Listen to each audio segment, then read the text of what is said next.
La Banque des Territoires est une marque et une direction de la Caisse des dépôts créée en 2018 pour dynamiser et coordonner les activités de la Caisse sur l'ensemble du territoire national. La Banque des Territoires exerce plusieurs métiers en région, le métier bancaire au bénéfice des professions juridiques, le métier investisseur en co-investissant aux côtés d'acteurs privés dans des opérations qui nécessitent une externalisation de la partie immobilière des projets et enfin le métier prêteur au bénéfice des bailleurs sociaux et des collectivités locales que nous accompagnons dans leurs projets immobiliers, dans l'acte de construire. Nous sommes ravis d'être présents lors de cette cérémonie des trophées de l'immobilier et du bâtiment et très heureux de remettre le trophée de l'environnement.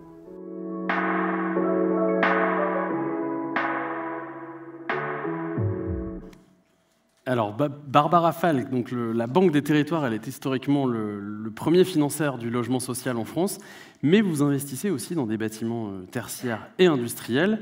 Votre ambition, c'est d'avoir un impact économique, social et écologique positif. Quel genre d'action, justement, financez-vous dans ce sens? Alors, Mireille a déjà tout dit. Elle est ici avec nous. Donc, la Banque des Territoires, c'est le groupe Caisse des dépôts. Qui participe beaucoup à ce que Georges appelait tout à l'heure l'acte de bâtir, puisqu'on a de nombreuses filiales qui sont dans cet acte. ICAD, le promoteur, vous avez Aegis, vous avez aussi CDC Habitat, que je salue parce que sa directrice régionale est parmi nous ce soir. Et donc nous, Banque des Territoires, en fait, nous finançons. Donc nous finançons les logements sociaux, vous l'avez dit, on a vu aujourd'hui les très belles réalisations que ça permet. Et puis nous finançons les collectivités. Et lorsque nous finançons, en fait, on finance un projet. Et si ce projet est vertueux sur le plan environnemental, eh bien, on réussit à le financer de manière beaucoup plus avantageuse pour nos clients. Donc ça se fait de plus en plus, mais nous, ça fait très longtemps qu'on le fait.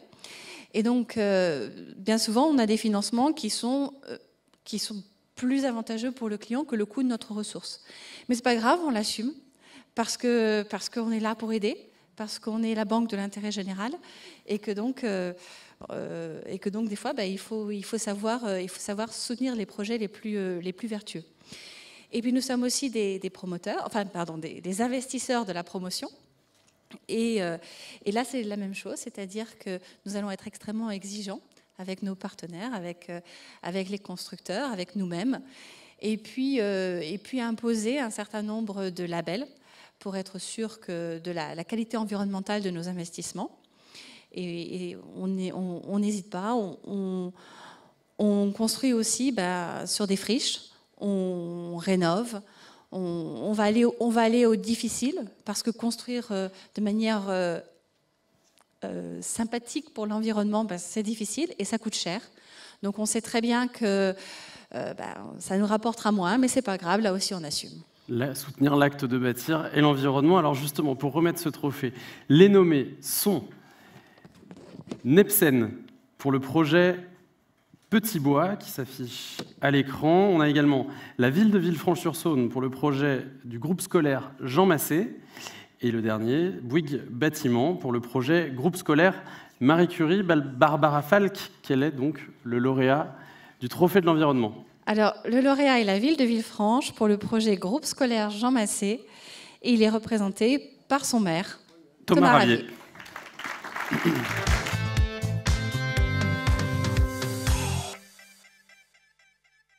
Bonsoir Thomas Ravier. Bonsoir. Bienvenue. Prenez la place sur la scène, je vous en prie. Barbara Falck, vous pouvez vous rapprocher également. Alors, la ville de Villefranche-sur-Saône, elle a engagé il y a près de 2 ans la construction d'une extension, mais pas n'importe laquelle, puisqu'elle est en pisé et elle fait 1200 mètres carrés, en marge de la réhabilitation de l'école.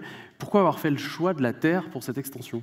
Alors, pour être tout à fait franc, ce n'était pas véritablement un choix au départ. On est passé par un concours d'architectes.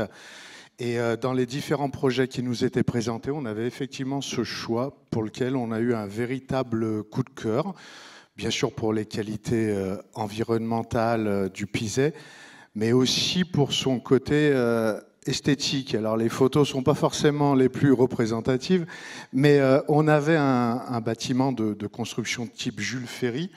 Et c'est vrai que le Pisé permettait à la fois d'épouser l'existant et en même temps d'apporter une touche de modernité, de complémentarité avec le corps historique. Et en termes d'environnement, quelles sont ses propriétés? Alors, il y a beaucoup de gens du bâtiment dans cette salle, je ne vais pas leur donner une leçon sur le Pisé, mais l'avantage, c'est que c'est un bon régulateur naturel sur le volet énergétique. Ça rentrait dans un schéma de développement autour de l'école. On est raccordé au réseau de chaleur urbain, on a des toitures photovoltaïques, on a des imperméabilisés, végétalisés les cours. Donc c'est vrai qu'on était en plus en bordure de l'écoquartier Montplaisir sur Villefranche, et ça nous permettait à la fois dans une école qui est en réseau d'éducation prioritaire, d'essayer de privilégier le fonctionnel, le beau, de donner un bon exemple sur l'avantage environnemental et la qualité environnementale du bâtiment. Et c'est encore un beau projet pour nos enfants. Je vous laisse recevoir le trophée des mains de Barbara Fall pour récupérer le micro.